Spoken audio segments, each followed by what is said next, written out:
Zidan Ibrahim akhirnya ditetapkan sebagai tersangka utama kasus Bagus Prasetya Lisuardi. Ternyata motif awalnya itu cuman karena cipika-cipiki. Hah, kok bisa?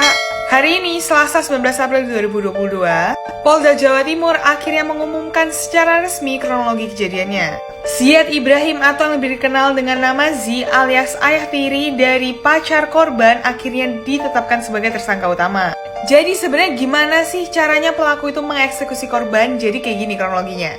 Pada tanggal 7 April 2022, setelah korban mengantarkan pacarnya ke rumah, si Z ini tiba-tiba menghubungi Bagus, katanya itu ingin bertemu.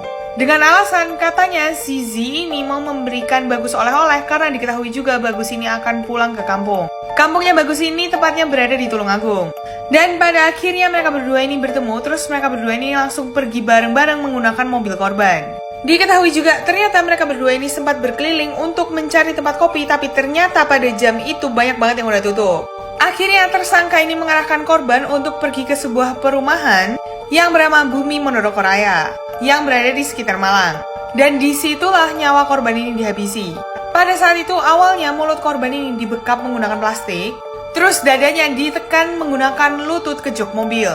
Korban yang pada saat itu tidak berdaya akhirnya kehabisan nafas dan langsung tewas di tempat. Sebelum membuang mayat korban, si ini diketahui bahkan sempat mencuri uang korban sebesar 3,4 juta rupiah dengan cara ditransfer melalui M-Banking menggunakan ponsel milik korban. Tersangka kemudian membuang mayat korban di semak-semak dan langsung membawa kabur mobil korban untuk diparkirkan ke sebuah ruko. Si ini kemudian kabur dari TKP menggunakan ojol untuk pergi ke rumah teman yang berinisial YP untuk menitipkan kunci mobil milik korban. Tersangka kemudian pulang menggunakan sepeda motornya dan dia itu kayak acting seolah-olah nggak ada kejadian apa-apa. Polisi juga berhasil mengamankan beberapa barang bukti seperti motor, 3 buah HP, palu dan juga pisau. Ada mobil milik korban dan juga senjata api mainan. Dan motif utamanya itu karena si Zini cemburu buta. Karena Zini nggak terima kalau anak tirinya itu berpacaran dengan Bagus.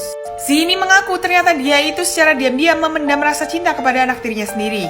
Dan karena kelakuannya itu, si Zini akhirnya didakwa menggunakan pasal 340 KUHP dengan hukuman maksimal 20 tahun penjara. Dan ibu serta pacar korban mengaku syok dengan kejadian ini. Dan mereka berdua ini saat ini statusnya adalah saksi. Mereka berdua mengaku tidak mengetahui dan tidak terlibat dalam kasus ini. Pacar korban yaitu TS mengaku dia itu sama sekali nggak tahu kalau ayah tirinya itu menyimpan rasa cinta kepada dirinya. Zini ngaku cemburu buta karena semenjak TS ini pacaran dengan korban, TS ini udah sama sekali nggak pernah cipika-cipiki lagi dengan dia. Yang biasanya TS lakukan saat dia itu mau pergi sekolah atau pergi kemanapun. Gimana menurut kalian guys? Komen di bawah.